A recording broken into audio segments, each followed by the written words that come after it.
Jadi jangan mendewakan kesehatan, meskipun kesehatan itu penting.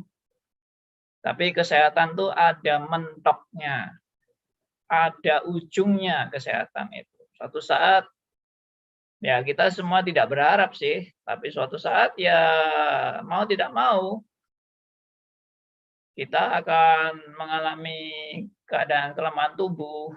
Tapi itu sudah disiapkan juga oleh Rasul Paulus dalam apa ini, dalam firman yang dituliskan, yaitu walaupun manusia jasmaniah kami makin merosot, atau manusia lahiriah kami makin merosot, tetapi manusia batiniah kami dibaharui dari hari ke hari. Berarti memang harus diterima itu. Manusia lahiriah makin merosot itu harus diterima. Ya, ayatnya ada yang apa enggak?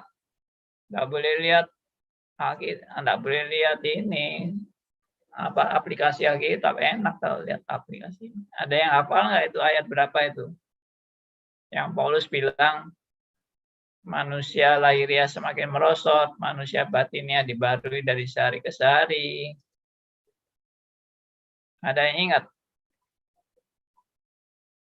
Halo? Wah, sunyi senyap.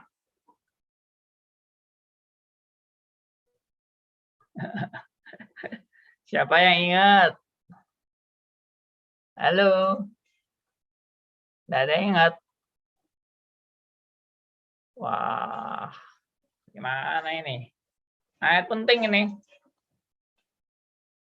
Ya, mari kita buka Alkitab dari 2 Korintus pasal 4 ayat 16. 2 Korintus 4 ayat 16. Silakan tolong dibacakan oleh teman kita siapapun. 2 Korintus 4 ayat 16. Silakan.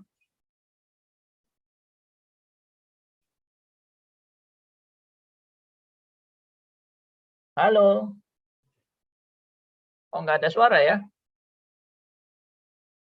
Oh, mic-nya nggak bisa di-on-kan.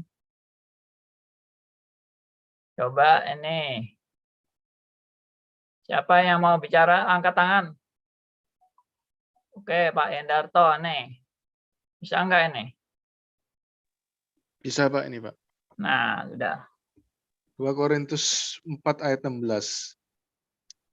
Sebab itu kami tidak tawar hati, tetapi meskipun manusia lahiriah kami semakin merosot, namun manusia batinia kami dibaharui dari sehari ke sehari.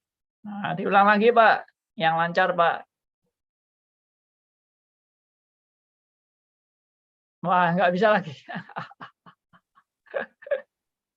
Oke Pak, bisa Pak. Sebab itu kami tidak tawar hati, tetapi meskipun manusia lahiriah kami semakin merosot, namun manusia batinia kami dibaharui dari sehari ke sehari. Yes.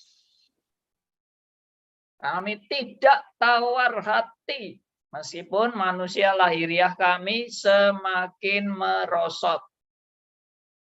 Namun manusia batiniah kami, nah ini yang membuat Paulus tetap semangat ya, manusia batiniah kami dibaharui dari sehari ke hari.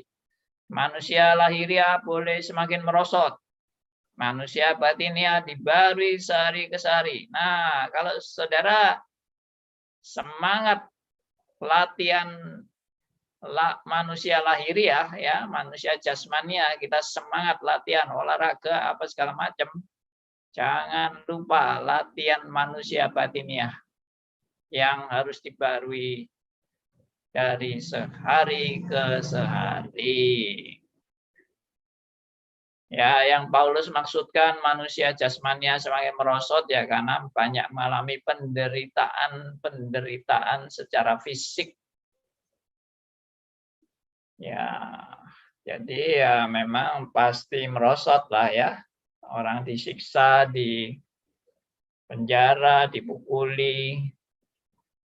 dilempari batu dan sebagainya, itu Paulus ngalami semua itu.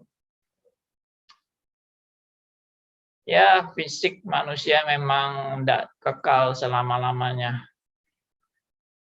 Kita suatu saat pasti selesai tugasnya. Grup ini juga tidak selama-lamanya ada. Suatu saat grup ini juga selesai. Tapi mumpung masih bisa, masih punya kesehatan, masih punya kesempatan, masih punya waktu, masih bisa berpikir, masih bisa berbicara, mari kita gunakan semuanya untuk kita bertumbuh, dibaharui dari hari ke hari. Puji Tuhan. Oke, saya mau share link. Ya, share link dari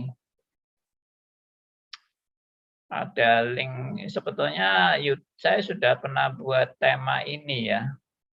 Antara lain pelaku mujizat ditolak surga.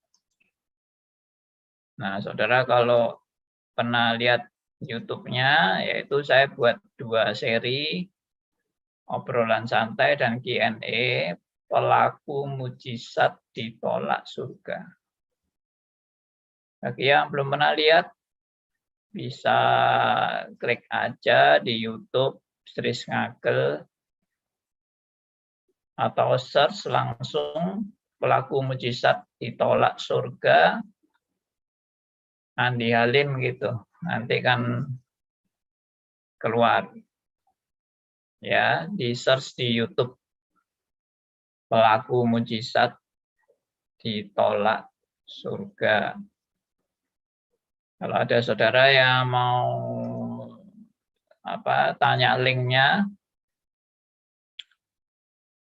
ini saya share linknya, sudah ada ini linknya. Nah itu di chat, di kolom chat di Zoom ini saya share linknya. Untuk teman-teman yang di YouTube, ya saya juga bisa share linknya ya di YouTube. Oh, dah. Yang mau lihat silahkan. Oke.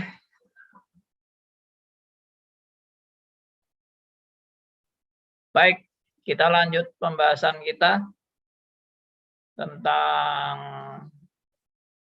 signifikansi mujizat kesembuhan ilahi bagi orang percaya. Nah, yang lalu kita sudah membahas mengenai tanda-tanda yang menyertai jabatan-jabatan tertentu. Itu tanda yang menyertai nabi, jabatan nabi, tanda yang menyertai jabatan rasul, tanda yang menyertai Mesias, orang Mesias. Nah, itu semua sudah dinubuatkan itu tanda-tanda itu bukan karangan manusia itu Alkitab yang memaparkan tanda-tanda tersebut. Jadi sekarang nabi, rasul sudah nggak ada, Mesias juga sudah naik ke surga, duduk sebelah kanan Allah Bapa. Nah, sekarang tanda-tanda yang menyertai orang percaya itu di Markus 16 ayat 17. Ya, itu yang seringkali jadi pegangan ayat ini. Ya, nah, orang yang nggak ngerti dipikir pokoknya kalau orang percaya itu ya pasti punya tanda-tanda di Markus 16 ayat 17 ini. Padahal ayat itu Nggak bisa diartikan begitu aja ya. Kalau diartikan gitu aja, akhirnya jadi ngaco. Ya, coba kita lihat Markus 16 ayat 17 lagi, kan sudah pernah saya bahas yang lalu. Kita lihat lagi supaya jelas ini. Tolong bisa dibaca, ada teman yang mau bacakan. Nah, ini mic-nya harus saya buka kalau ada yang mau baca. Aku, Pak. Oh ya, oh ternyata bisa ya, Bunita. Silakan. Markus pasal 16 ayat 17. Tanda-tanda ini akan menyertai orang-orang yang percaya. Mereka akan mengusir setan-setan demi namaku.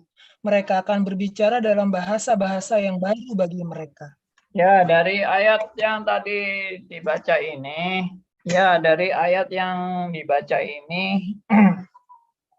itu menunjukkan bahwa tanda-tanda ini menyertai orang-orang yang percaya. Menyertai siapa? Orang percaya.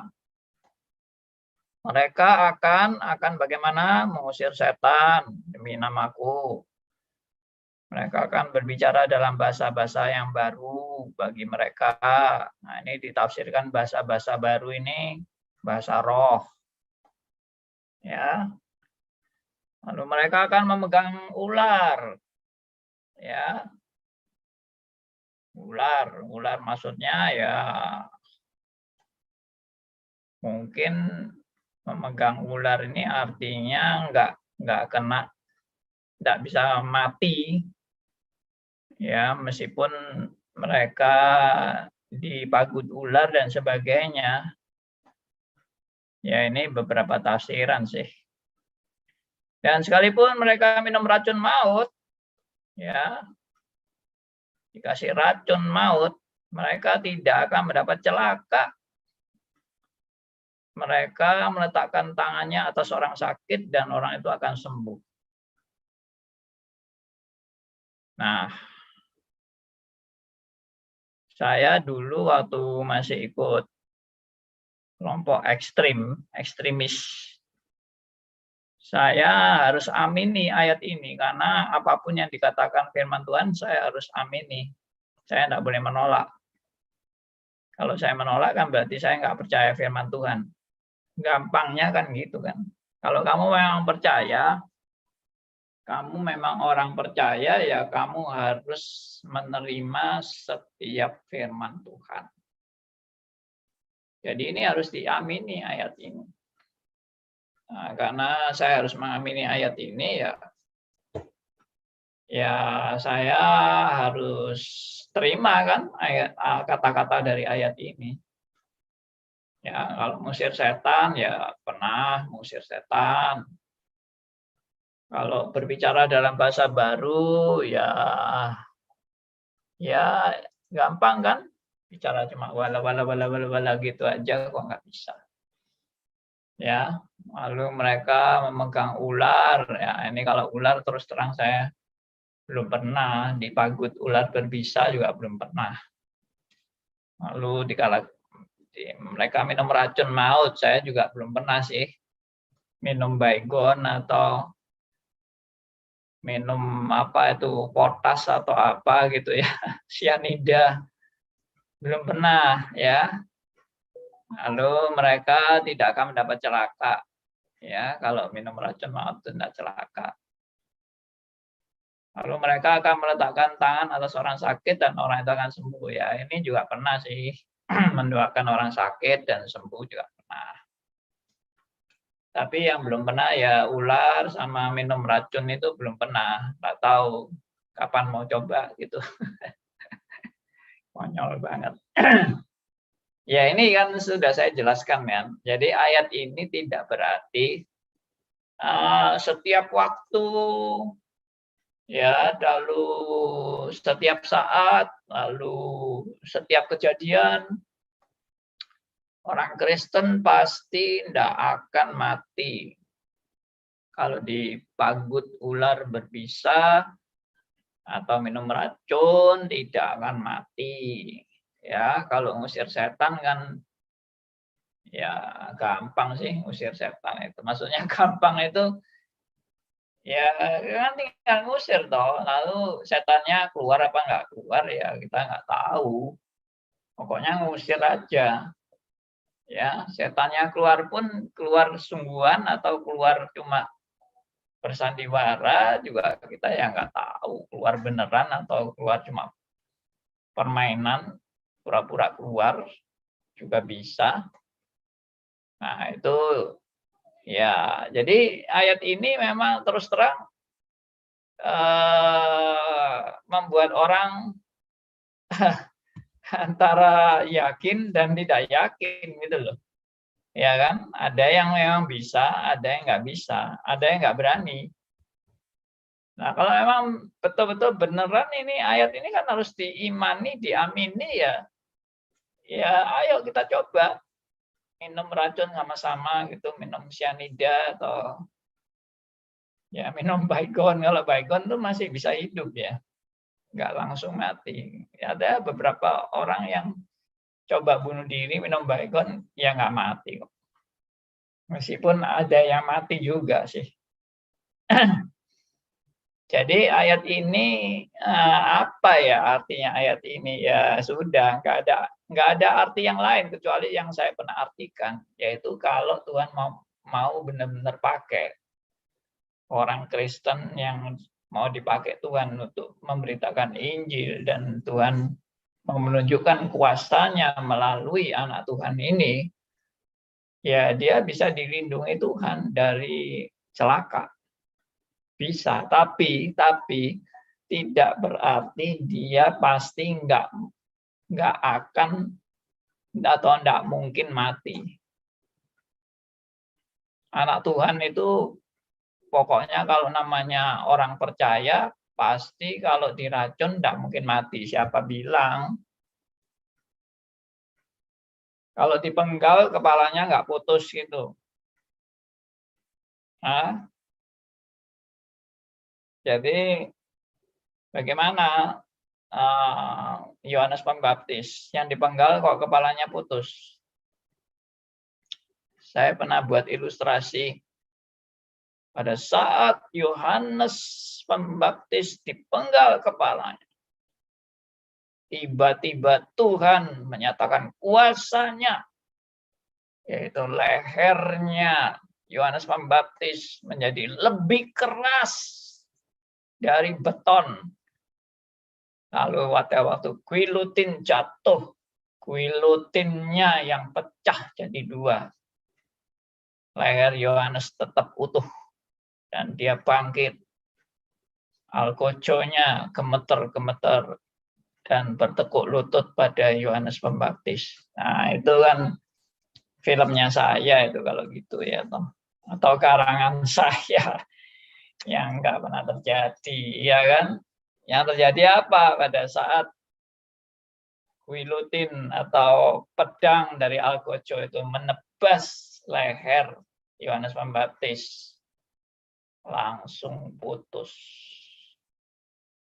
Dan kepala Yohanes Pembaptis diletakkan di atas baki, ya, lalu dibawa dihadiahkan kepada anak Herodes.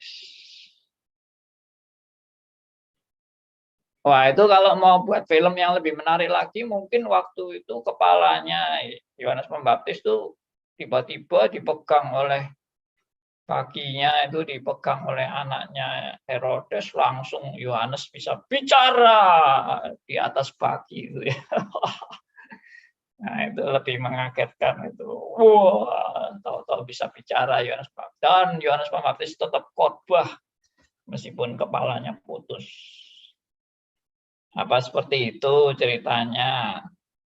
Ya, saya tidak menyangka Tuhan bisa menolong Yohanes Pembaptis. Tapi ya itu tadi saya bilang tidak berarti semua peristiwa itu anak Tuhan luput dari celaka.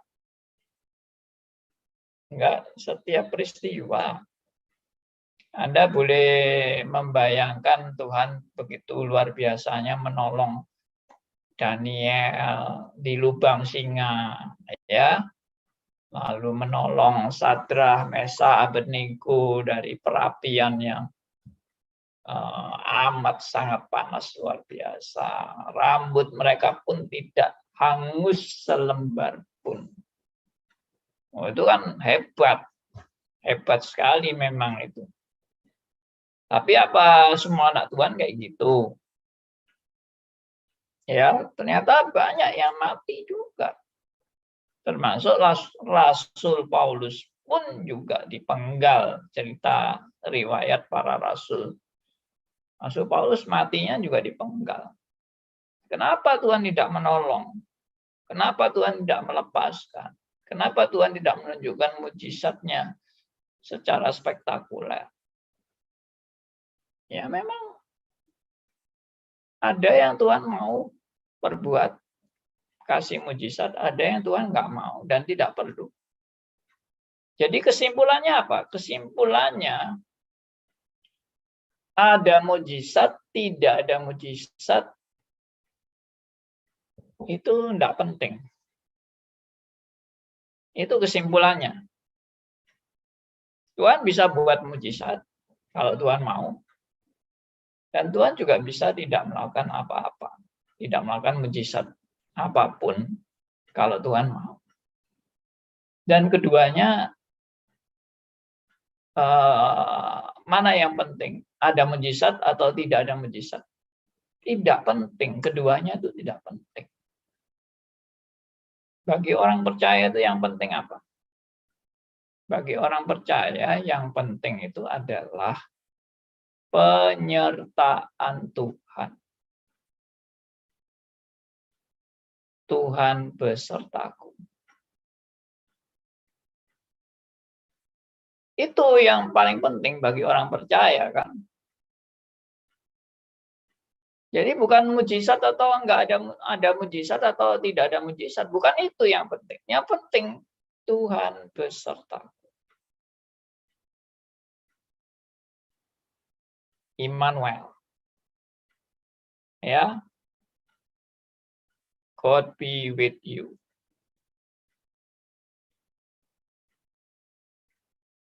Nah, itulah hal yang terpenting. Seandainya ada mujizat, tapi Tuhan tidak beserta kamu, mujizat itu juga nggak ada artinya kok. Biarpun kamu mengalami mujizat, tapi Tuhan tidak menyertai kamu. Kamu bisa mengalami mujizat kok. Dari dukun juga bisa, dari setan juga bisa. Ya, atau secara anugerah umum juga bisa mujizat terjadi secara anugerah umum. Ya, 10 orang kusta yang mengalami mujizat. Akhirnya yang menunjukkan iman kesetiaannya hanya 1 orang, yang 9 hilang, nggak tahu imannya kemana itu. Ya, tapi mereka mengalami kesembuhan. Tapi apa artinya kesembuhan mereka dan mereka tidak memerlukan Tuhan setelah itu? Nah, itu kan ironis kan? Dapat mujizat, tapi setelah itu meninggalkan Tuhan atau tidak memerlukan Tuhan. Ya sia-sialah. Nah, ini. Jadi menurut kebenaran-kebenaran ini, ada mujizat, tidak ada mujizat, itu tidak menjadi hal yang penting. Yang penting apa? Penyertaan Tuhan. Ya. Anda nanti suatu saat mungkin tidak lagi menerima pertolongan Tuhan secara nyata. Ya, pertolongan Tuhan nyata itu Anda kalau dirampok misalnya, wah Tuhan masih melindungi, nggak sampai dibunuh. Anda kalau mengalami sakit penyakit, wah Tuhan tolong Anda tidak sampai Anda meninggal gara-gara penyakit Anda. Ya, Anda kalau mengalami kecelakaan, wah, pertolongan Tuhan nyata. Meskipun kecelakaan begitu hebat, tapi Anda tidak mati. Ini pertolongan-pertolongan Tuhan yang nyata. Tapi suatu saat pertolongan Tuhan yang nyata itu sudah tidak ada lagi. Jangan Anda selalu berharap pertolongan Tuhan nyata, pertolongan Tuhan nyata, pertolongan Tuhan nyata. Suatu saat pertolongan Tuhan tidak nyata lagi. Akhirnya aku harus mengalami musibah, aku harus mengalami titik akhir, yaitu kematian. Tapi kemudian pertanyaannya adalah, apakah kalau aku tidak jadi sembuh, itu berarti Tuhan tidak menyertai aku? Apakah kalau aku sakit tidak disembuhkan, apakah itu berarti Tuhan tidak menyertai aku? Apakah kalau aku akhirnya mengalami kematian, apakah itu berarti Tuhan tidak menyertai aku? Apakah kalau bisnisku hancur, sampai aku rugi, berantakan, keuanganku berantakan, apakah itu berarti Tuhan tidak menyertai aku? Bahkan lebih dari itu, yang kita sudah pernah bahas di moralisme dan sebagainya. Apakah pada saat saya jatuh dalam dosa, Tuhan tidak menyertai aku? Nah, ini pertanyaan-pertanyaan yang sangat dalam. Karena kita seringkali punya definisi yang pendek, definisi yang sempit. Tuhan menyertai aku, buktinya aku luput dari kematian, aku luput dari sakit penyakit, aku luput dari kecelakaan, musibah, ya, aku luput dari kerugian, dari bisnisku. Tuhan sangat baik, aku luput dari apapun lah, malapetaka apapun. Ya, Tuhan selalu melindungi dan menyertai aku. Itu definisi-definisi yang terlalu sempit tentang penyertaan Tuhan. Ya, kalau memang itu definisi itu berarti Tuhan tidak menyertai Yohanes Pembaptis. Tuhan tidak menyertai Stefanus yang dilempari batu. Ya. Tuhan tidak menyertai ya, Tuhan tidak menyertai itu, Allah tidak menyertai, Allah Bapa tidak menyertai Rasul Paulus yang dipenggal kepalanya. Ya. Tuhan tidak menyertai para rasul yang lain yang akhirnya mereka juga mati sebagai martir. Semua para rasul mati sebagai martir. Di mana penyertaan Tuhan? Tuhan juga tidak menyertai para martir yang diadu dengan binatang buas. Ya. Di arena apa itu? Pertandingan antara manusia dengan binatang. Ya. Nah, itu. Jadi hal yang sempit, definisi-definisi sempit itu yang membuat ajaran Kristen itu menjadi kacau. Nah, saya akan menunjukkan beberapa ayat-ayat yang menunjukkan bahwa mujizat itu bukan segala-galanya. Ya, janganlah jadi orang Kristen sempit. Janganlah jadi orang Kristen yang tergila-gila dengan mujizat. Saya bukan anti mujizat. Anti mujizat itu juga salah. Kita tidak pernah diajar untuk anti mujizat. Tapi kita juga tidak diajar untuk tergila-gila dengan mujizat. Lalu mempunyai definisi yang sempit dengan mengatakan bahwa kalau Tuhan menyertai kita, pasti pasti Tuhan bikin mujizat. Nah, sekarang saya mau tanya, kalau orang mati itu, berarti kan Tuhan sudah tidak buat mujizat kan? Kalau orang akhirnya mati. Berarti kalau definisi, sorry, Pak Liman mic-nya tolong jangan dihidupkan ya. Ini kan mic-nya Pak Liman ini nyala-nyala terus. Ya, oke. Jadi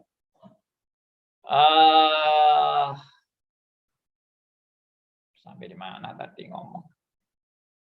Jadi kalau memang Tuhan mau buat mujizat, pasti terjadi. Kalau Tuhan tidak mau buat mujizat, juga tidak akan terjadi. Dan penyertaan Tuhan itu tidak berarti selalu ada mujizat. Nah, itu tadi saya bilang kan kematian. Semua orang anak Tuhan itu mati akhirnya. Berarti kalau kesimpulannya, kalau mati itu bukan berarti Tuhan sudah tidak menyertai kita. Kalau sampai kita mati itu berarti Tuhan tidak menyertai kita. Berarti semua anak Tuhan itu berakhir dengan Tuhan tidak menyertai. Nah, perhatikan ya kata-kata saya ini. Kalau Anda punya definisi penyertaan Tuhan, oh Tuhan menyertai aku, puji Tuhan. Aku tadi kecelakaan, nggak mati. Oh Tuhan menyertai aku, puji Tuhan. Aku sakit, nggak sampai mati. Disembuhkan Tuhan, itu penyertaan Tuhan. Oh, bisnisku disertai Tuhan, nggak sampai bangkrut. Puji Tuhan, penyertaan Tuhan nyata. Ya, oh, aku tadi hampir dibunuh perampok. Puji Tuhan, menyertai aku nggak sampai mati dibunuh. Kalau itu definisi penyertaan Tuhan, berarti kalau mati itu kan berarti Tuhan nggak menyertai. Nah, kalau Anda punya definisi seperti itu, berarti semua orang mati tidak disertai Tuhan. Tidak dilindungi Tuhan. Tidak dikasihi Tuhan. Berarti semua orang Kristen yang sudah mati, mereka itu tidak disertai Tuhan, tidak dilindungi Tuhan, tidak dikasihi Tuhan. Karena semuanya mati. Saudara pun dan saya suatu saat mati. Dan pada saat saudara dan saya mati, di situ Tuhan tidak menyertai, Tuhan tidak mengasihi, Tuhan tidak melindungi Anda. Ya tuh, simple kan. Itu definisi-definisi yang menjadi bumerang bagi kita sendiri.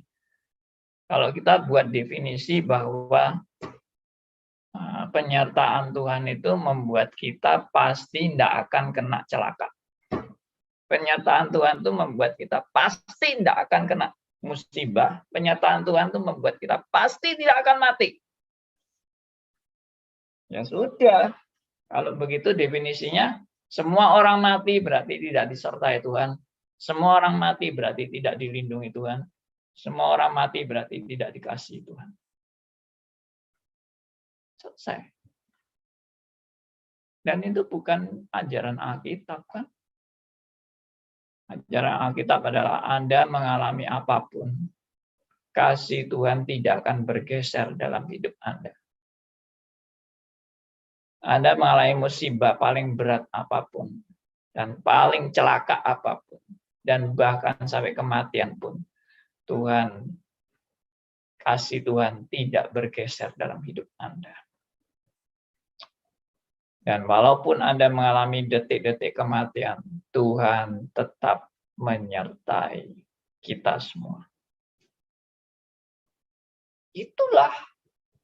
Makanya perspektif hidup orang percaya kepada hal-hal mujizat itu bukan kita anti, bukan, tapi itu bukan juga menjadi dewa kita.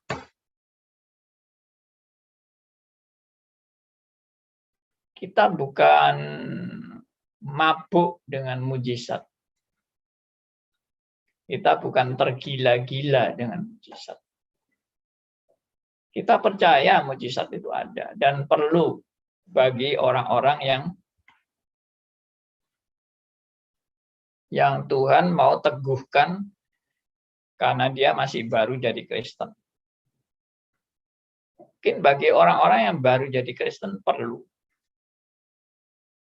hal-hal seperti itu. Mungkin tidak semua orang. Termasuk kepada saya. Tuhan juga melakukan mujizat-mujizat yang bagi saya spektakuler waktu saya mengalami itu.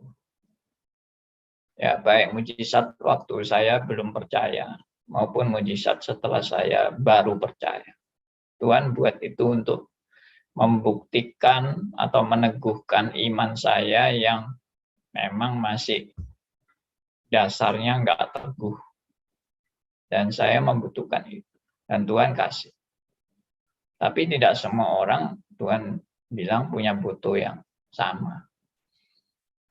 Apakah saya suatu saat bisa mati tanpa mujizat? Ya pasti bisa lah. Apakah suatu saat saya bisa sakit dan Tuhan tidak menyembuhkan saya? Ya pasti bisa.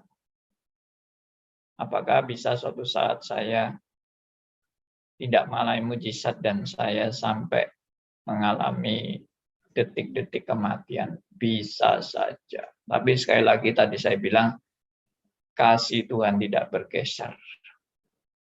Biarpun saya harus mati. Biarpun saya harus bangkrut. Biarpun saya harus hancur, berantakan. Kasih Tuhan tidak bergeser dalam hidup saya. Itu. Ya, makanya tadi saya sudah bilang dari awal. Ada mujizat, tidak ada mujizat. Itu bukan hal yang penting. Hal yang penting adalah penyertaan Tuhan dalam hidup saudara dan saya. Ya, pemeliharaan Tuhan dalam hidup saya, hidup saudara dan saya. Pemeliharaan Tuhan itu tidak berarti lalu semuanya mulus loh ya. Jangan sempit, sekali lagi jangan sempit. Oh Tuhan pelihara, pasti aku nggak sakit. Tuhan pelihara, pasti aku nggak celaka. Tuhan pelihara, pasti aku nggak bangkrut. Tuhan pelihara, pasti aku nggak mati. Itu sempit, itu bukan definisi Alkitab. Tuhan pelihara apapun yang terjadi. Semua boleh terjadi, tapi Tuhan tetap pelihara. Kecelakaan boleh terjadi, bangkrut boleh terjadi, kena penyakit boleh terjadi, nggak sembuh boleh terjadi, mati pun boleh terjadi, tapi Tuhan tetap pelihara. Itu yang benar. Definisi itu yang benar. Harus dirubah konsepnya. Konsep-konsep yang nggak beres itu. Ya, puji Tuhan loh. Kalau saudara dan saya diberi hikmat Tuhan sampai mengerti kedalaman arti penyertaan, pemeliharaan, dan kasih Tuhan. Penyertaan, pemeliharaan, dan kasih Tuhan selalu konteksnya apa? Konteksnya adalah salib Kristus. Itu. Ya. Salib Kristus. Bukti kasih Tuhan itu di mana? Salib Kristus. Bukti pemeliharaan Tuhan itu di mana? Salib Kristus. Bukti penyertaan Tuhan di mana? Salib Kristus. Sudah. Mana, siapa, apapun, kuasa apapun, tidak bisa menggeser kita dari salib Kristus. Nggak ada yang bisa menggeser dari salib Kristus. Ada mujizat, tidak ada mujizat, tidak ada yang menggeser kita dari kasih Kristus. Kalau orang sudah konsepnya adalah mujizat adalah syarat utama, begitu tidak ada mujizat, imanmu rontok. Begitu nggak ada mujizat, kamu menyangkal Tuhan. Begitu tidak ada mujizat, kamu kecewa. Dan kamu meninggalkan Tuhan. Kamu cari mujizat lain. Mungkin dukun-dukun lebih menjanjikan mujizat itu. Atau Allah-Allah palsu. nabi palsu. Itu yang menjanjikan mujizat selalu terjadi dalam hidup Anda. Saya percaya hamba Tuhan yang sejati tidak akan jual mujizat dengan murahan. Tidak akan. Tuhan Yesus saja tidak akan jualan mujizat dengan murahan. Maaf, kata jualan itu nggak tepat. Tapi saya tadi sengaja pakai kata jualan. Seolah-olah orang itu begitu murahnya melakukan mujizat. Ya, lalu mujizat dianggap buat pelaku aja, buat pelaris. Mujizat itu pelaris. Kenapa ini Andi Halim tidak terkenal? Kurang mujizat. Coba kalau ada mujizat. Nggak terkenal. Ya, nggak usah Andi Halim pelaku mujizat. Ponari aja terkenal.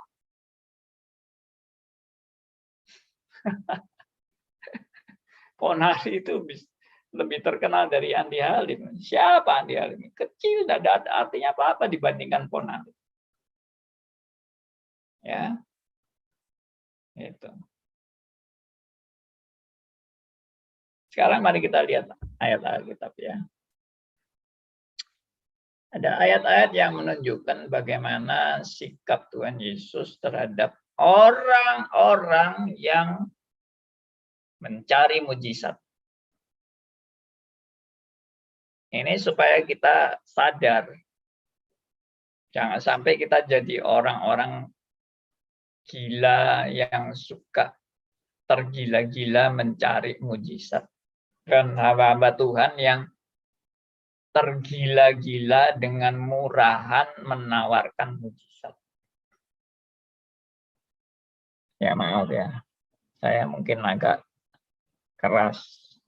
Tapi tujuan saya kembali kepada Alkitab. Coba lihat beberapa ayat ini. Sebentar, saya siapkan dulu ayatnya ya, supaya ya ini sebentar lagi kalau ada yang mau tanya silakan. Tapi saya mau sharing dulu ayat ini.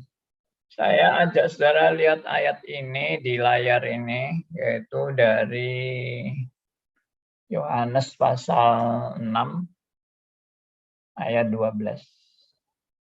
Ayat 13. Yohanes 6 ayat 13. Saya bacakan aja ya, karena akan enggak urutan nih bacanya. Yohanes 6 ayat 13. Maka mereka pun mengumpulkannya dan mengisi 12 bakul penuh dengan potongan-potongan dari kelima roti jelai yang lebih setelah orang makan. Ini Tuhan Yesus memberi makan roti ribuan orang. Ya dari apa ini? 5 roti jelai dan 2 ikan. Ya itu.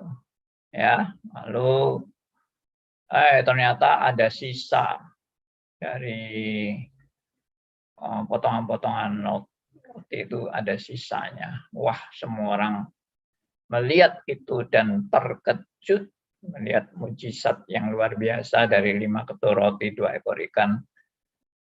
Jadi malah kelebihan ya roti dan ikannya. Oke, sampai 12 bakul penuh.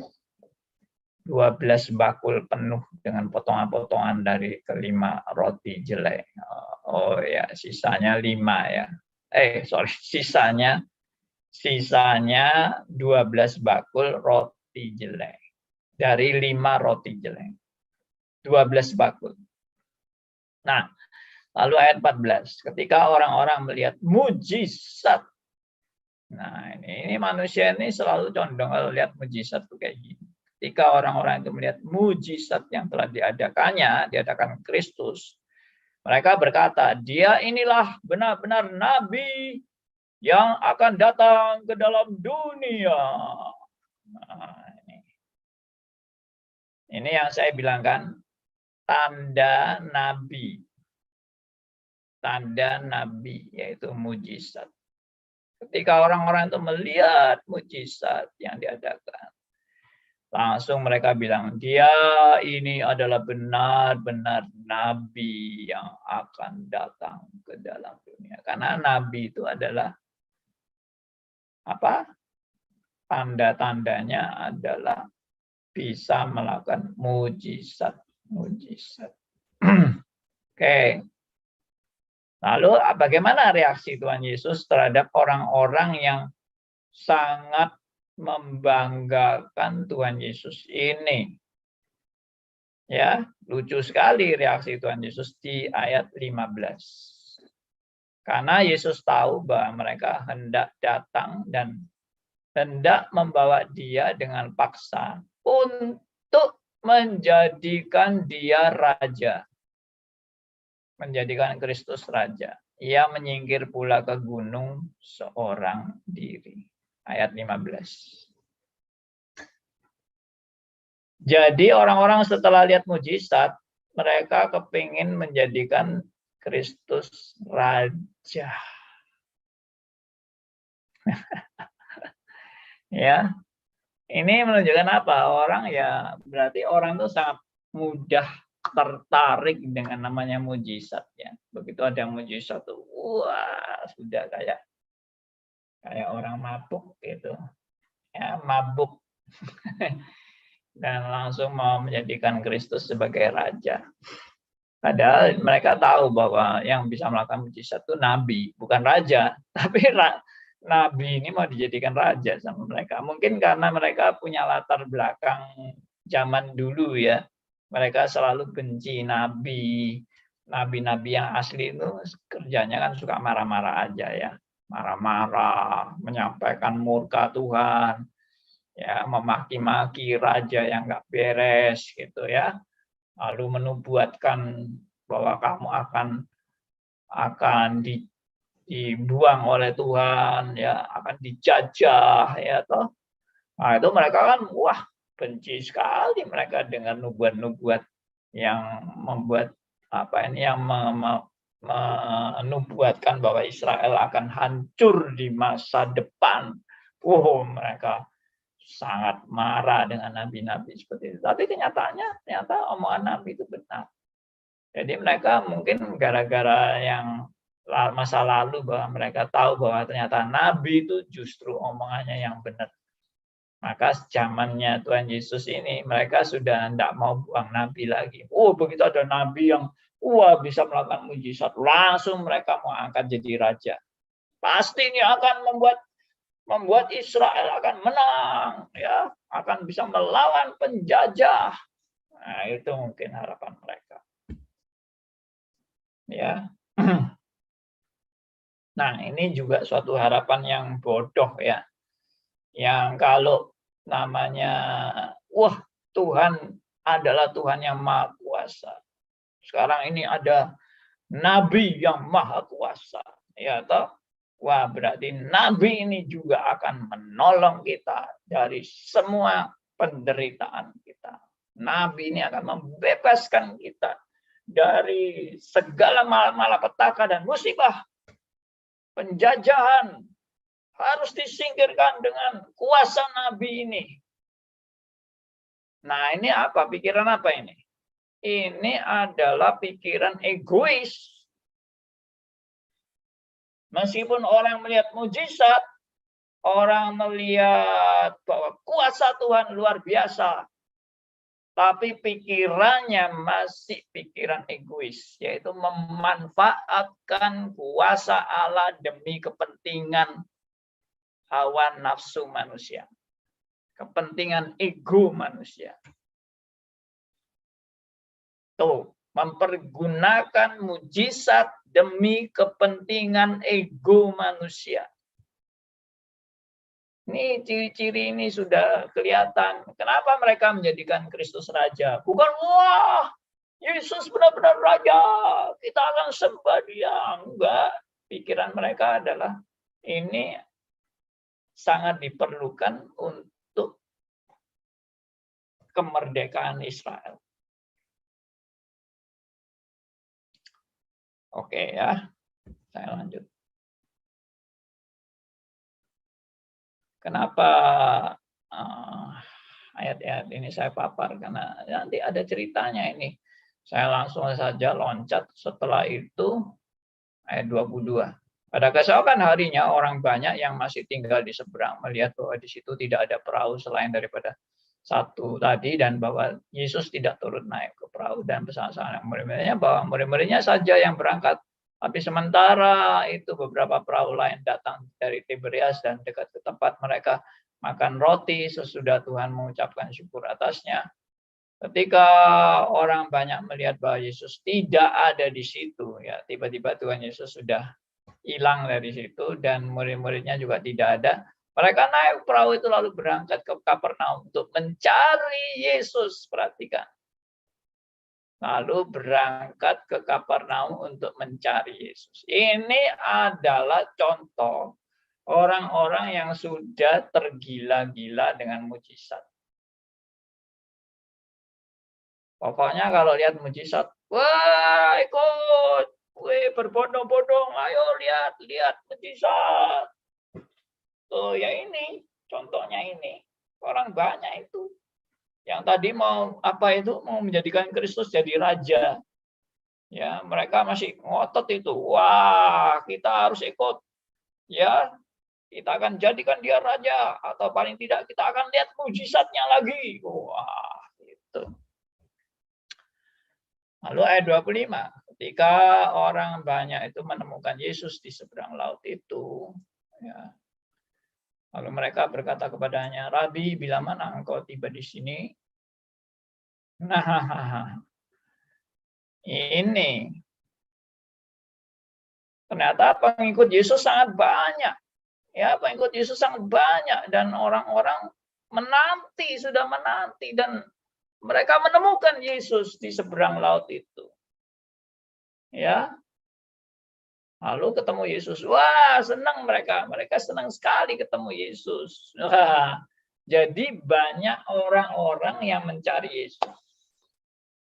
Tapi mencari Yesus motivasinya apa? Nah, itu yang penting, saudara ya. Banyak orang mencari Yesus. Tapi kamu mencari Yesus, apa motivasimu? Ternyata motivasimu hanya mencari Yesus demi kepentingan egomu. Demi kepentingan hawa nafsumu. Jadi orang mencari Yesus itu tidak berarti, dia tuh sudah benar-benar bertobat loh. Benar-benar bertobat karena dia mencari Yesus.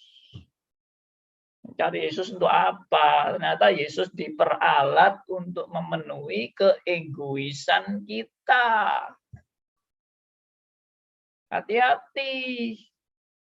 Ya, hati-hati mencari Yesus. Kalau kamu mencari Yesus hanya untuk kepentingan egomu, kamu itu salah sasaran.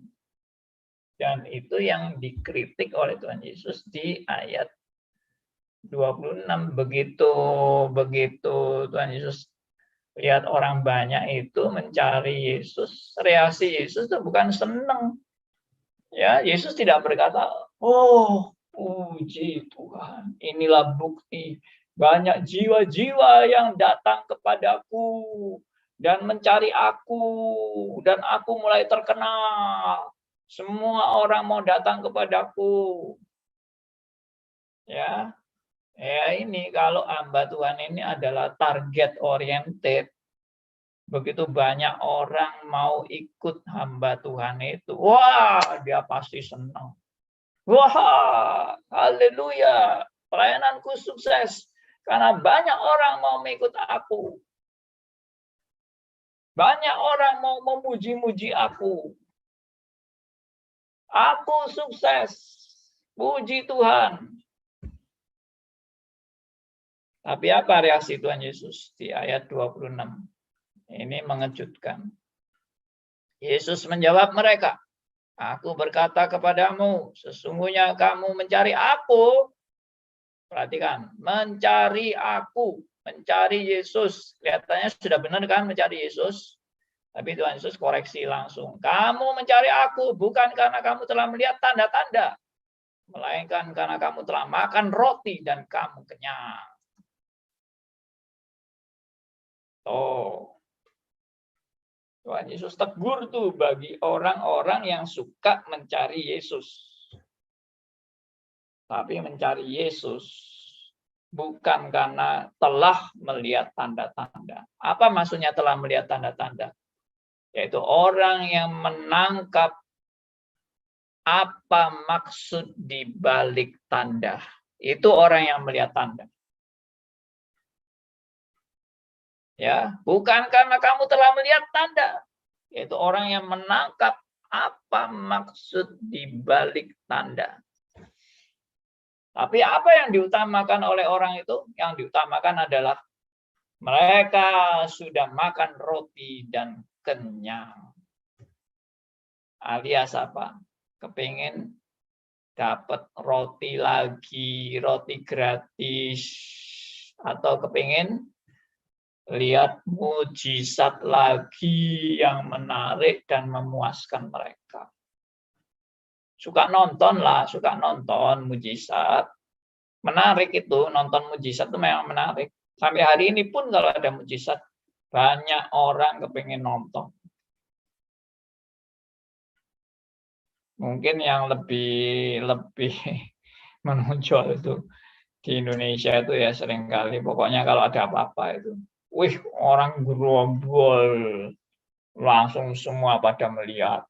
Kalau ada apa-apa, misalnya, oh di kali ada ikan, ya, ada ikan di kali kan biasa. Tapi begitu, wow ada ikan, wow semua berlari-lari menuju ke kali itu, lihat ikan, ya padahal cuma ikan aja yang dilihat. Nanti ada apa lagi, atau orang tenggelam, wah semua gerombol lihat orang tenggelam. Kecelakaan, wah semua gerombol lihat kecelakaan. Nah ini mujizat, wah semua orang ikut lihat mujizat. Tujuannya apa? Tujuannya ya senang lihat mujizat itu. Tujuannya apa? Ya aku aku dipuaskan dengan melihat mujizat. Kalau bisa aku juga ngalamin mujizat. Ya. Dan aku mau terus-menerus ikut orang ini karena ini orang sakti. Ya, ini orang luar biasa. Jadi ikut Tuhan Yesus karena berharap dapat roti dan makan gratis dan kenyang. Alias apa? Alias ya cuma kepingin berkatnya saja. Ikut Yesus hanya berkatnya saja. Itu yang aku cari.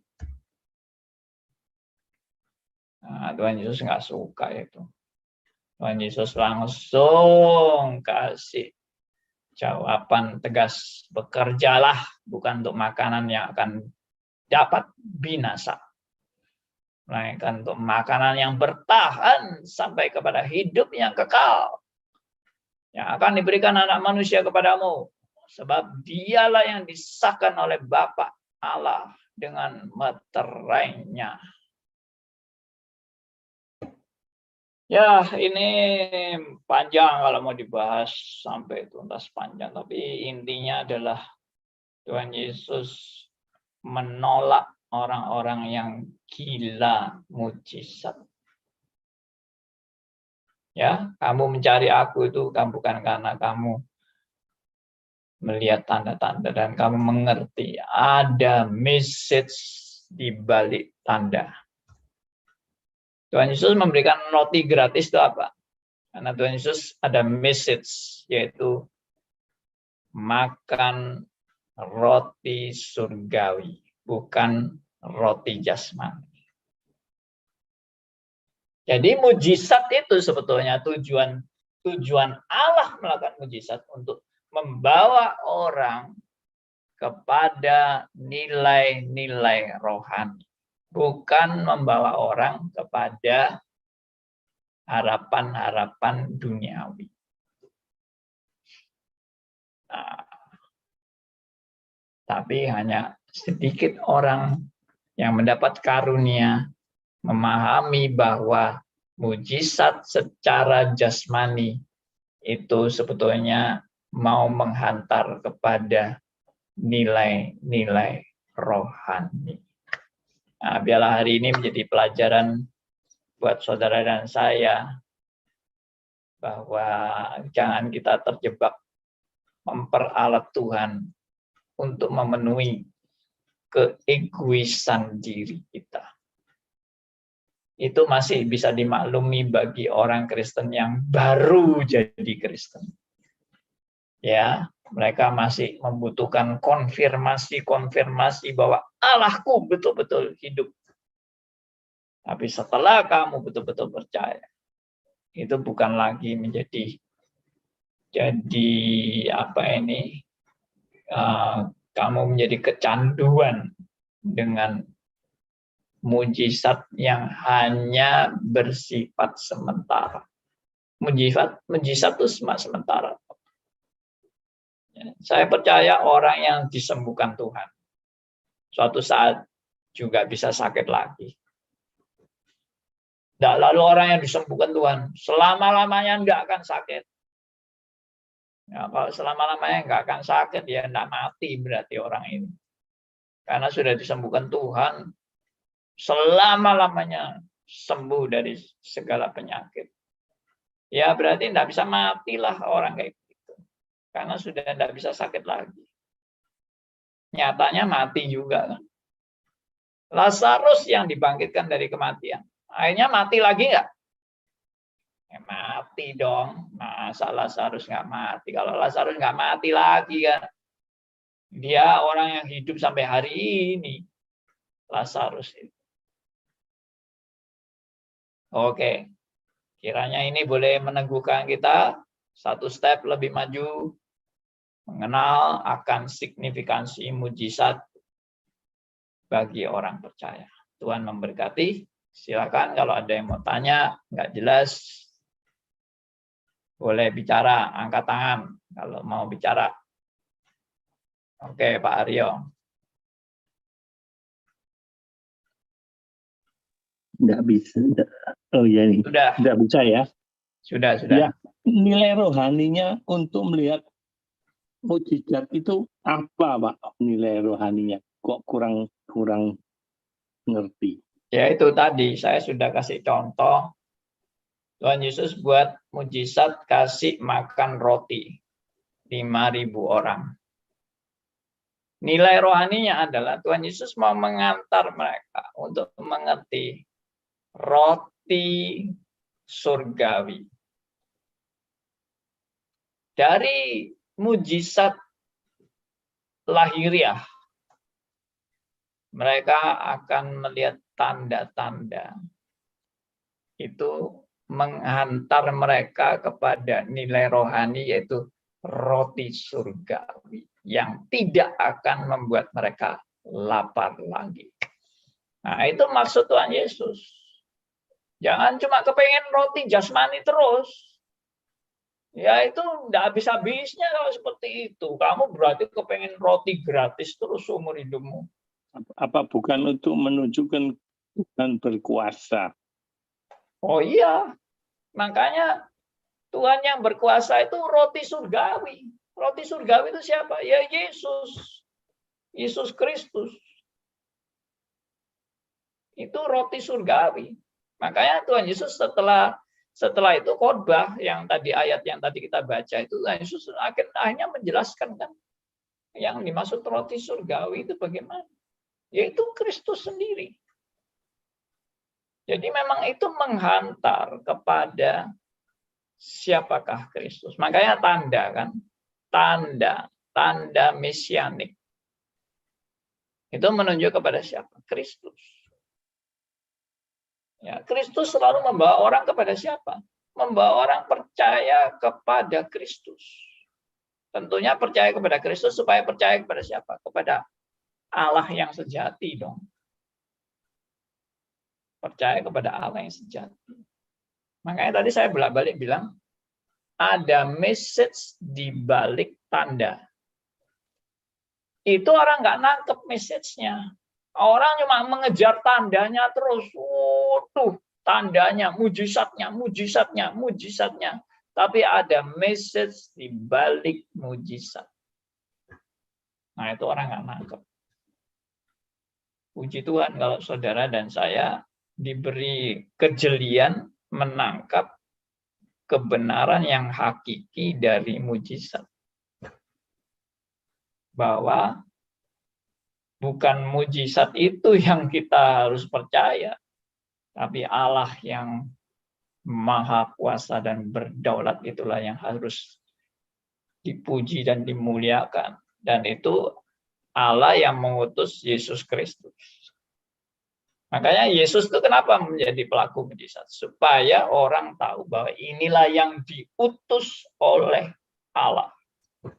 Kristuslah yang diutus oleh Allah. Dan supaya orang percaya kepada Kristus, dan percaya pada Kristus, percaya kepada seluruh misi Kristus datang ke dunia. Kalau dibanding dengan antara melihat pendeta yang ahli membuat mujizat kesembuhan, itu saya lebih merasa pasti, yakin pada hasil daripada seorang dokter. Kalau yang terjadi di pendeta-pendeta itu hanya placebo saja yang cuma 6%. Tapi kalau dokter secara kuantitatif, secara kualitatif, wah jauh lebih pasti, Miss. Dalam hal menyembuhkan penyakit rata-rata lah 1.000 orang sakit datang ke dokter dan ke pendeta, yang pendeta hanya kelas placebo saja, yaitu 6% kira-kira. Kalah jauh kualitas sama kuantitas dan kualitasnya lebih menang dokter. Ya, Tuhan bisa pakai dokter. Tuhan juga bisa pakai mujizat. Cuma itu yang tadi saya bilang, mujizat itu bukan tujuannya sekedar orang semua orang bisa sembuh dari segala penyakit. Tidak. Mujizat itu tanda tadi kenabian, tanda kerasulan, tanda mesianik.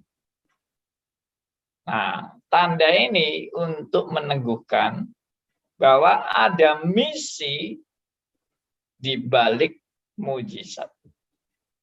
Ada misi di balik mujizat. Nah, itu kalau nggak nangkep misinya, ya akhirnya yang dicari kesembuhannya terus. Misinya nggak peduli, misinya itu.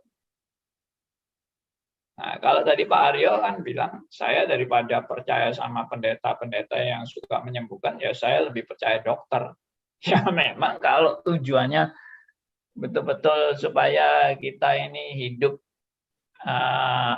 dengan kesehatan yang terkontrol, ya harus ke dokter memangnya. Bukan ke pendeta terus. Kalau pendeta menjaga kolesterol kita, menjaga jantung kita, menjaga ginjal kita, ya kengangguran akhirnya pendetanya itu kerjanya. Wong dokternya dijagakno, pendetanya jagakno mbek dokter kok. Tanya ini orang yang suka pendeta yang hebat itu, kamu ke dokter mana? Akhirnya pendetanya juga ke dokter ya. Pasti. Ya. Oke, ada teman yang lain silakan kalau ada yang mau tanya, angkat tangan aja supaya bisa dibuka mic-nya. Silakan. Ini kok banyak yang tutup kamera semua ya. Waduh. Harus buka dong. Mau tanya, Pak. Kelihatan. Iya, silakan, Saya silakan. mau tanya Pak. Silakan Bu Tripi. Ya. Ketika kita misalnya ini hanya hubungannya juga medis Pak. Ketika sudah beberapa tahun ya, itu kita sudah menjalani medis, terus ada penawaran, ada orang yang menawarkan, ada seseorang ini yang pintar atau yang sudah beberapa kali bisa menyembuhkan. Terus kita mencoba ke orang tersebut dan ternyata bisa sembuh. Nah, itu kepercayaan kita kepada Tuhan, kehendak Tuhan itu bagaimana, Pak? Apakah kita menjadi orang yang artinya mencela-menceli begitu, Pak? Yang kadang saya rasakan itu, terus orang yang menyembuhkan itu terus sepertinya menjadi idola begitu, Pak. Iya. Sehingga kadang kita agak meminggirkan kuasa Tuhan. Jadi malah fokusnya ke orang tersebut gitu, Pak. Nah, Ya. ini menurut Bapak Pendeta Andi bagaimana, Pak? Terima kasih. Baik. Begini ya, orang pinter itu perlu dikasih tanda petik. Pinternya itu pinter apa? Kalau dia itu pinternya itu mistis. Ya, dia apa yang punya aji-aji, mantra-mantra, ya, dan sebagainya, doa-doa khusus apa segala macam itu, ya itu saya anjurkan sih kita tidak mengikuti cara-cara seperti itu. Karena itu kan jelas-jelas mistis yang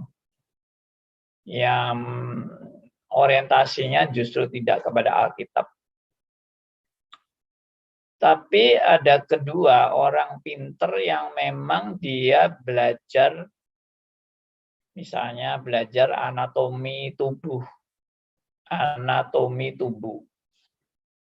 Jadi orang ini misalnya dia bisa tahu titik-titik syaraf, ya misalnya dengan jalan ditotok dan sebagainya.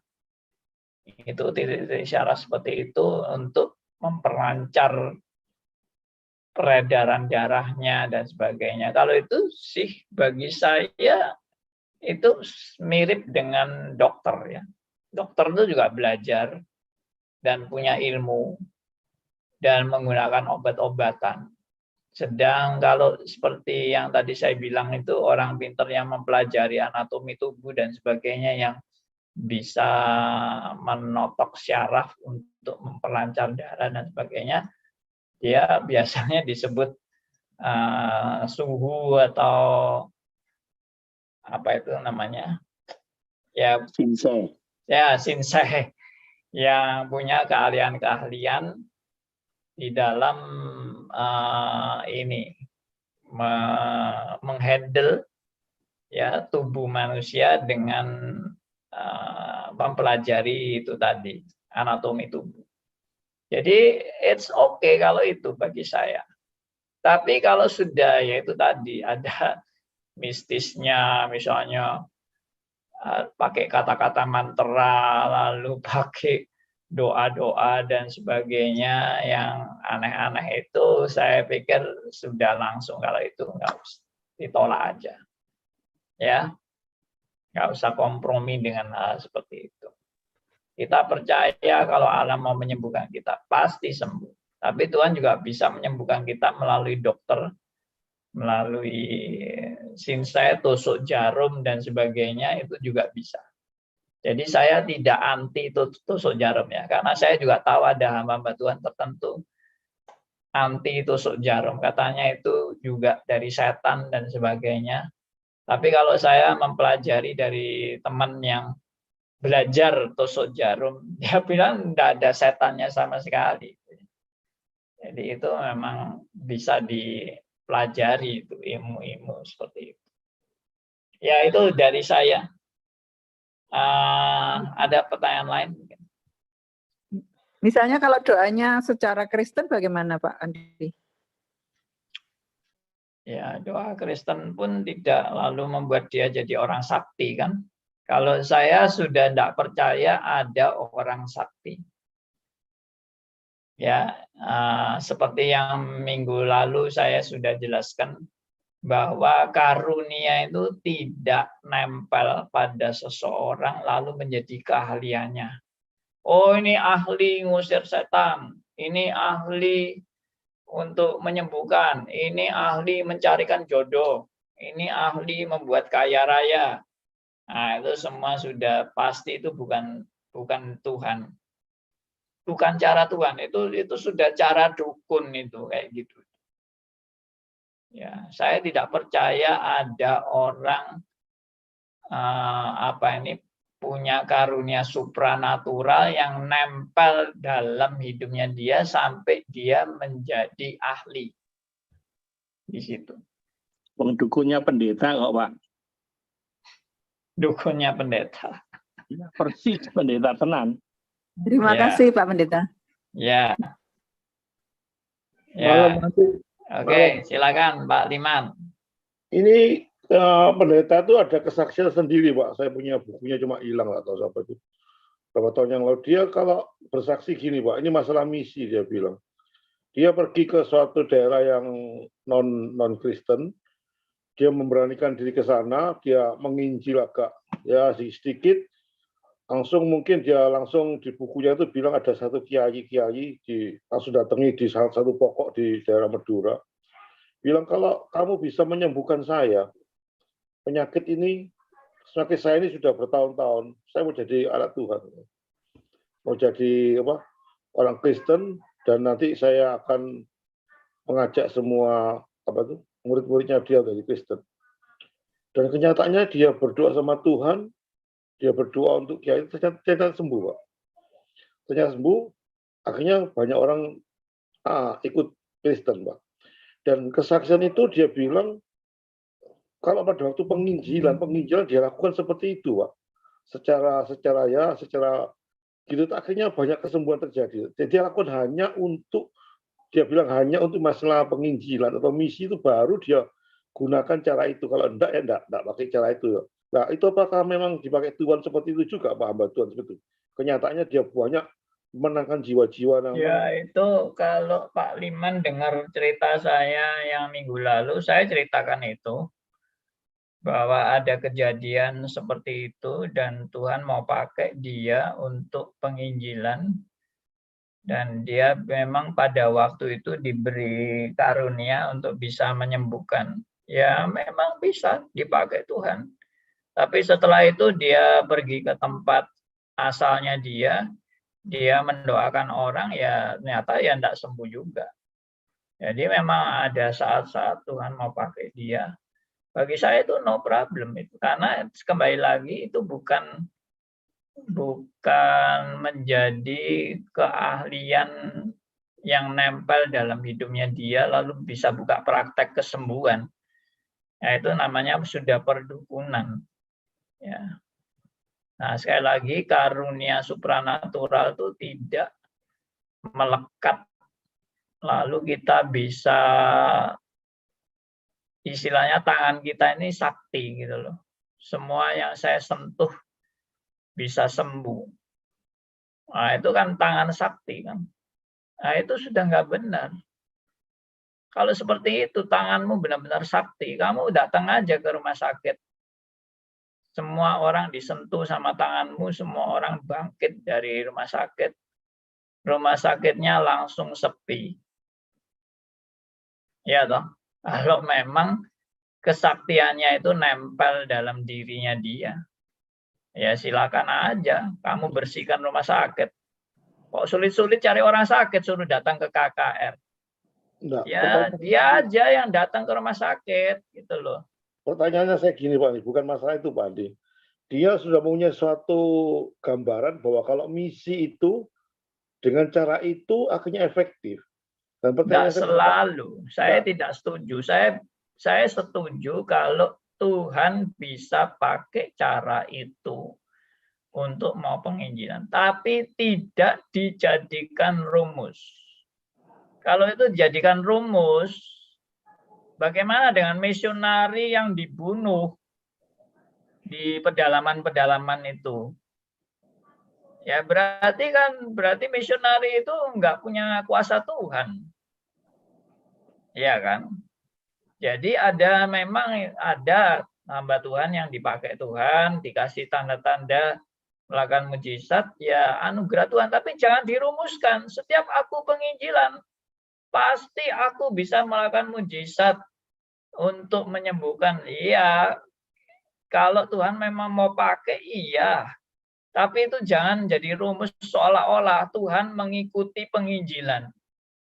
Bukan penginjilan yang mengikuti Tuhan. Tuhan yang mengikuti penginjilan atau penginjilan yang ikut Tuhan? Oke, saya ngerti. Berarti tujuannya baik, walaupun baik, tapi prosesnya salah, tetap salah gitu ya Pak Andi ya. Iyalah, nanti kalau dia suatu saat menemukan kasus dia tidak bisa menyembuhkan orang, lalu dia dibunuh, dia baru sadar itu. Waduh, ternyata tidak selalu mujizat terjadi pada saat penginjilan. Pak Andi. Ya, Pak Kegi. Ya, saya dengar itu pertobatan bukan pertobatan murni kalau kesembuhan. Kalau pertobatan bahwa dia mengaku dosanya dengan salib Kristus, itu saya kira murni. Tapi kalau pertobatan kesembuhan itu hanya sementara, itu tidak menyelamatkan, itu pertobatan. Boleh dikatakan Kristen KTP jadi. Ya, setuju. Itu kalau awalnya saja sebagai pengantar. Jadi waktu Tuhan Yesus juga menyembuhkan orang, Tuhan Yesus juga menghantar orang itu kepada penginjilan yang benar, yaitu sampai kepada kesadaran akan dosa yang perlu diampuni dan ditebus oleh Kristus. Jadi itu memang bisa bertahap. Tidak selalu kesembuhan itu berakhir dengan kesesatan kan. Kesembuhan itu bisa dipakai cuma sebagai jembatan menuju pada Injil yang benar. Ya, memang saya setuju kalau cuma kesembuhan tok. Orang hanya percaya pada Yesus hanya karena kesembuhan tok, tapi dia tidak sadar akan dosanya, tidak sadar akan penebusan Kristus di kayu salib, yaitu memang belum bertobat memang. Ya, oke. Pak Andi. Yes, Pak Theodor. Mungkin boleh diulang Pak, sikap orang Kristen terhadap dalam kaitannya mujizat dengan medis Pak. Begini Pak, saya ada kasus Pak, saya pernah berdialog dengan om saya. Misalkan kalau kita sakit, kita disuruh pilih pendeta atau dokter. Menurut om saya Pak, kalau sakitnya ringan masih bisa dokter, masih bisa beli obat di warung. Tapi kalau sakitnya udah berat, nah itu serahkan ke pendeta. Itu saya bingung itu Pak. Ya, makasih Pak ya. Ya. Pendeta itu dianggap ini ya, jalan pintas ya. Daripada biaya mahal ke dokter, pendeta kan gratis gitu. Cuma didoakan langsung bisa sembuh. Ya, itu yang pertama. Yang kedua, pendeta berarti seperti dukun penyembuh. Ya kan? Kalau memang dokter udah sakit-sakit berat yang dokter sulit menyembuhkan, ya pendeta aja. Berarti pendeta itu memang seperti dukun penyembuh. Itu sudah nggak benar. Kita berdoa bisa, kita doa sendiri, tidak usah pendeta yang berdoa juga bisa kok. Aneh-aneh aja. Kenapa sih kalau pendeta yang doa mesti lebih sakti daripada jemaat yang berdoa? Ya, bahkan mungkin Tuhan juga bisa pakai Pak Theodor untuk mendoakan temannya yang sakit. Dan Tuhan bisa pakai itu, Pak Theodor itu, untuk dipakai membawa teman itu sampai kepada pertobatan. Kan bisa. Ya, tapi tidak lalu, wah, bawa ke pendeta. Jadi nama pendeta itu seperti sudah orang sakti yang doanya manjur gitu loh. Itu juga pemahaman sesat itu, seperti itu. Ya. Makanya saya kalau mengajar seperti ini, saya bersyukur ya, jemaat-jemaat saya nggak deplok ke saya terus gitu loh. Kalau sakit, Pak Andi tolong doakan, saya sakit gitu. Nah, kalau semua jemaat seperti itu kan saya kerjanya doakan jemaat yang sakit-sakit terus setiap hari. Ya. Lalu kalau tidak didoakan pendeta nggak manjur gitu. Ya, hebat sekali ya doanya pendeta itu yang bisa cospleng menyembuhkan semua penyakit. Ya itu konsekuensinya tidak benar itu. Ya, pendeta dianggap orang sakti itu. Sedangkan doa jemaat nggak mempan. Nggak benar itu. Kita semua itu anak Tuhan. Dan Tuhan mendengar doa anak-anaknya. Oke? Tapi nggak salah juga mau minta tolong pendeta mendoakan, itu tidak salah. Artinya sama dengan juga saya minta tolong teman saya untuk mendoakan, atau minta tolong jemaat mendoakan, minta tolong pendeta mendoakan. Sama, tidak ada yang lebih sakti. Ya, itu aja. Nah, ini sudah jam 9 lebih, bagaimana ini? Pak Darmius mau bicara.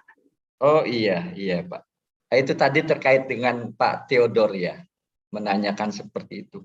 Kebetulan saya beberapa tahun yang lalu saya punya pengalaman. Begini, terus terang memang ada gembala saya dulu, itu termasuk juga mempunyai karunia. Tetapi betul bahwa disebutkan sementara. Jadi misalnya seperti ini. Ada beberapa yang didoakan sembuh dari sakitnya. Tetapi yang memang nggak semua, katakanlah misalnya dalam kebaktian gitu ya, ada 100 orang, ya paling juga mungkin 1-2. Itu pun nggak selalu gitu. Ya, jadi nggak permanen, bukan merupakan satu keahlian seperti profesional gitu, bukan seperti dokter dan lain sebagainya. Lain ini karunia. Satu, kedua, pendeta saya ini juga sebetulnya dia punya karunia, tapi ya artinya begini, nggak menetap lah. Tetapi dia waktu sakit ya tetap kok ke dokter, gitu loh, medis. Bahkan dia satu kali sakit polip ya di perutnya ya dia di USG, gitu. Beberapa kali bahkan dia termasuk gini loh, rajin ke dokter, artinya banyak penyakitnya gitu loh.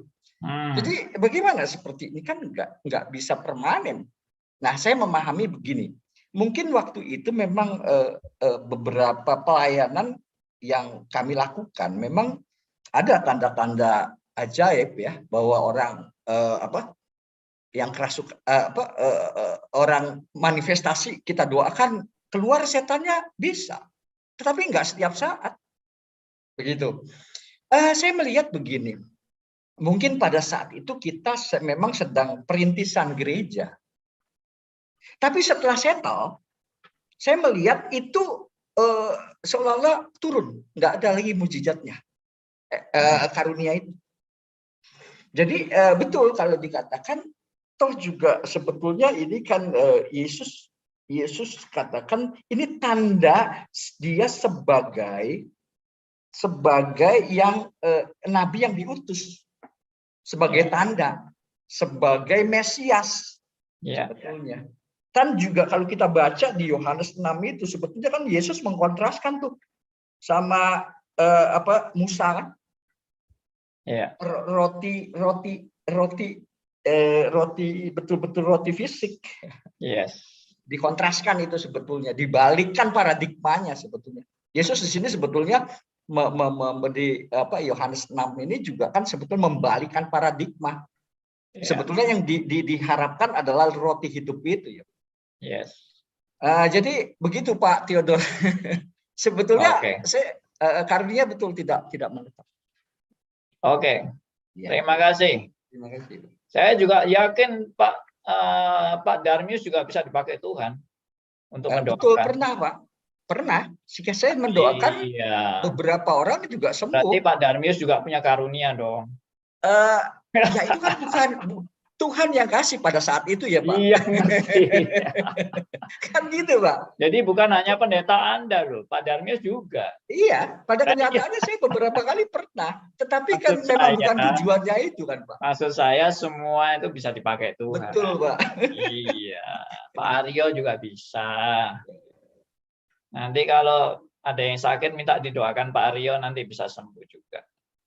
Kalau Tuhan mau pakai Pak Aryo. Tambah mati, Pak. Supaya petinya dipakai ya, Pak. Iya. Kalau saya ada karunia jualan lukisan, Pak. Oh. Good. Nanti kalau mau beli lukisan, datang ke Pak Keki ya. Oke, saudara, ini sudah jam 9 lebih, jadi terpaksa kita harus berhenti. Oh ya, Bu Kwili, silakan. Maksudnya tadi Pak Andi itu menekankan bahwa mujizat itu sebenarnya mengantar orang bukan untuk melihat fenomena, tapi mujizat itu harus dilihat bagaimana Tuhan pakai itu untuk membawa orang beriman kepada Dia gitu ya Pak. Yes. Seperti juga maksudnya kejadiannya perwira itu. Tuhan mengatakan memang dia lakukan mujizat gitu Tuhan, tapi yang Tuhan tekankan di sana iman orang itu kepada Tuhan gitu, bukan kepada mujizatnya gitu Ya, makanya ada message di balik mujizat. Nah, itu message di balik mujizat itu yang harus kita nangkep justru. Poinnya itu yang kita tangkap. Oke, demikian teman-teman. Terima kasih buat semua keterlibatan Anda dan juga mohon maaf bagi yang belum sempat ikut nimbrung. Tapi paling tidak kita bisa banyak belajar dari pertemuan kita hari ini. Kita akan lanjutkan pada hari Kamis yang akan datang. Ya, Tuhan akan terus menyertai kita dan juga memimpin diskusi ini sehingga kita makin hari makin mengerti dan memahami kebenaran firman-Nya. Puji Tuhan, kita akan tutup acara kita dengan berdoa. Ya, saya minta yang pimpin doa Pak Darmius ya, boleh pimpin buat kita semua. Ya, mari sama-sama kita berdoa mengucap syukur. Terima kasih ya Tuhan, malam hari ini kembali Tuhan kami diajar untuk lebih lagi mengerti sesungguhnya ya Tuhan apa yang makna daripada mukjizat. Tetapi juga kami diajarkan saat ini malam hari ini bahwa yang terpenting adalah kemudian apa yang dimaksud di balik makna sesungguhnya daripada mukjizat itu. Jadi tidak kami kemudian mengejar semata-mata mukjizat itu. Terima kasih Tuhan jika melalui acara uraian paparan dari Pak Andi malam hari ini, biarlah ini juga menjadi berkat bagi pendengar yang lain. Dan biarlah ini juga menjadi berita Injil yang murni. Di tengah-tengah banyak Injil-Injil lain yang diberitakan. Terima kasih Tuhan. Dalam nama Tuhan kami Yesus Kristus, kami sudah mengucap syukur untuk segalanya Tuhan. Amin. Amin.